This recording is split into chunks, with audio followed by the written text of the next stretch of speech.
ওমা, আজকে যেন কলেজে কি হয়েছে? বল, কি হয়েছে? না থাক, বলবো না। তুমি সবসময় সোজা কথার উল্টো মানে খুঁজে বের করো। কেন, উল্টো পাল্টা ভাবার মতন কিছু আছে যে তুই বলবি? হ্যাঁ, কি হয়েছে বল তাড়াতাড়ি।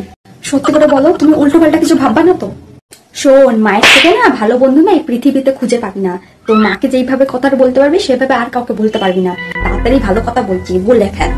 তোমাকে কিন্তু বিশ্বাস করে বলছি, সত্যি করে বলছো তো? তুমি আমাকে কিছু বলবা না তো?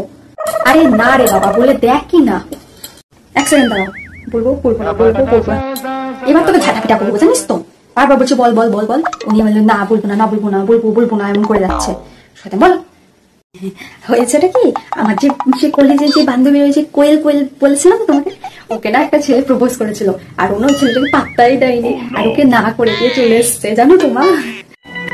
হ্যাঁ, তুমি তো কলেজে ওইসবই করতে চাও, আমি জানতাম। আর আজকে শিওরও হয়ে গেলাম যে তুই ওইসবই করতে চাস কলেজে। আমার পড়াশোনার পুরো পয়সাটা দণ্ড ছাড়া আর কিচ্ছু হচ্ছে না, কিচ্ছু না। মা ওকে করেছে, আমাকে না।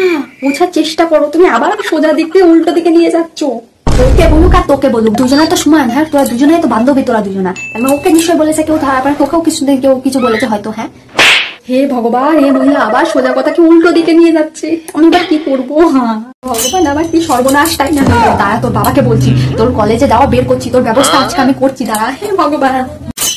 আরে ও মা, ওর ব্যাং ভালো লাগে না।